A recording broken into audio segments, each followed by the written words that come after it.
Hello everyone, welcome to Analytics with Asmi. Guys, to become a successful data analyst or a Power BI analyst, most important soft skills are critical thinking and analytical thinking. So to test your these skills, sometimes interviewer ask you some questions or give you some tasks to check your critical thinking ability. So in today's video, we have come up with another scenario based interview question to test your critical thinking skills with a challenge. Let's see what is that. Imagine you have hired as a data analyst or a Power BI analyst in a retail company. Now the company wants to do product analysis. So your first assignment is to analyze the performance of a product lines. But there is a catch. You won't be creating any chart or graphs. Means by using a power of data, you have to uncover meaningful insights. Yes, you heard it right. No colorful graphs or any flashy visuals. Just you, your data, and the challenge of uncover the story hidden within. So, without using any graphs or visuals in Power BI, we have to find how many customers bought each product, how many number of units sold for each product, highest selling product by the customer, and how much profit attained from each product sell. We are going to use some DAX calculation to solve this challenge. So, are you ready to see the challenge? Before moving ahead, just hit that subscribe button for more such videos. And also join my Telegram channel or WhatsApp channel for latest job updates for freshers and data analytics content. Link is given in the description box. So for the product analysis, we have a data here as a flat file. Okay. Now I have imported this Excel in a Power BI and I have created this data model from this flat file. Guys, if you don't know how to create a data model from a flat file, I have already created one video. I will put the link in the description box. So here you can see here, this order table is a fact table and customer table and a product table is a dimension table which are linked to the fact table with one to many relationship. So here in the order table, you can see that product ID and the customer ID is a foreign key here. And here in the dimension table product ID, here it's a primary key. Okay, hope you got it now. Now if we go to a product data here we can see that in the product table, this is a product table. Here we have a 4 columns: product ID, category, subcategory and product name. Okay, this is a unique product ID for each item. Now here we want to know how many number of customers have bought this specific product. Okay, and how many number of units were sold to those customers, and also we have to find what was the profit attained out of all those sales. So we are going to use here the DAX calculation, and here we are going to use a calculate function to calculate all these things. Now how do we do that? So we would have to create here the calculated column for each product, and as this is a product specific data and every product is unique here. First, we want to filter out the number of customer who has bought the product so far. Okay, so we know that here the product table is in relationship with the order table. This is a fact table and this is a dimension table. So we can filter out the data from this order table to get the number of customer present for each product. Okay, so we have to calculate here. We have to create here a new column. So here in the table tools, go here and click this new column. And here we will use the calculate function here to calculate the number of customer for a specific product here. Okay. To save a little time, I have already written this DAX formula to calculate the number of customer for a specific product. So we have started with the name of a column. So we have given a name for column as a customer buying. Okay. Then we have defined a variable with var. So here we want to tell Power BI that we have defined this variable for this column product ID here. So we put product ID value in this variable. So now our product ID will not be filtered from other table. It will be filtered from this product table only. Alright. Now we want to return a value. Okay. Here we are returning a calculate function. Calculate function has two sections. First is expression and second is a filter.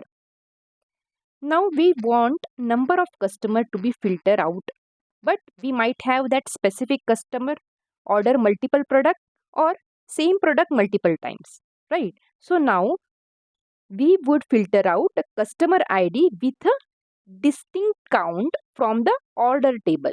Okay, please note that we are filtering it from the order table, not from the customer table. Here in order table, which is a fact table, here customer ID is our foreign key. So we are getting a unique count of the customer from this order table. And after that we are putting the filter function. So in simple terms, here we took a distinct count of all the unique customer who has ordered this product, which is written in our variable. So here we have written that our product ID from the order table should be equal to the variable which we have created for this column. Okay, hope you got it now. So here we are filtering only those products which are present in this variable. Okay, and we are calculating the distinct count of a customer. Now if we enter this,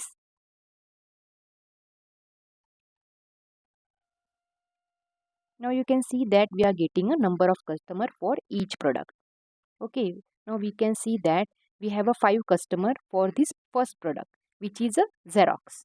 We have a 6 customer for this second product, which is easy staple paper. Okay, likewise we can calculate the number of customer for each product. Now if we make it a descending order, then we can see that there are 15 customer who are buying this Logitech. So this is the highest selling product here. Okay, so from this column we got two answers. First is how many customers bought each product. So we got a column where we can see that the number of customer for each product, and we also see that the highest selling product, which is a Logitech. Okay, so we got two answers. Now we have to find how many number of units sold for each product and how much profit attained from each product sale. Now again we have to create a new column. But first I will copy this function, as we would still need to filter our data based on the product ID, because that is how we are filtering here. So I am copy this and I will go to the table tools and create a new column. We have to calculate the total number of units sold for each product here. Okay, so I will paste the formula here. Here we will use the same logic, but instead of getting a distinct count, we will take a overall sum of units sold here.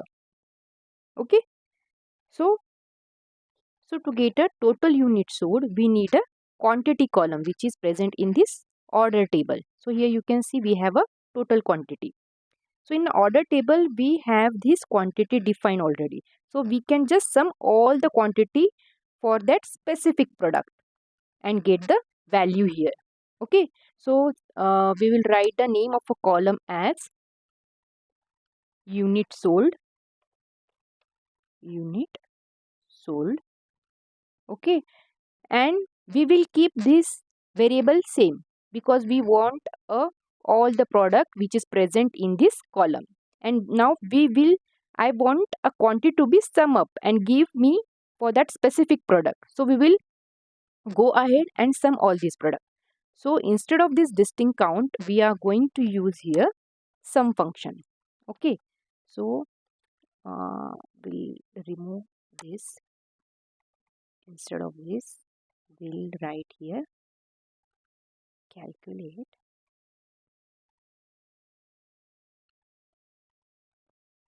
we'll write here sum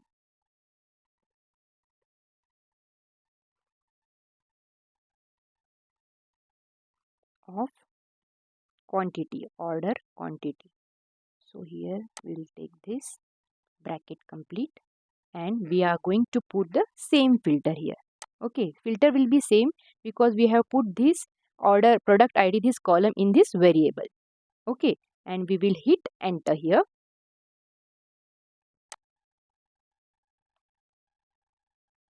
Now here we can see that we are getting a total unit sold for each product. So here in this formula, what we have done, we have calculated the total quantity by summing all the quantity present in this order table. And for filtering, we have used the same thing. The product ID should be equal to the variable, which is this column. Okay, so we got this total unit sold. Now if we put this in descending order, okay, again we'll sort it by descending order. So here we can see that maximum unit sold is GBC premium. Okay, we have sold a 67 total unit of this product.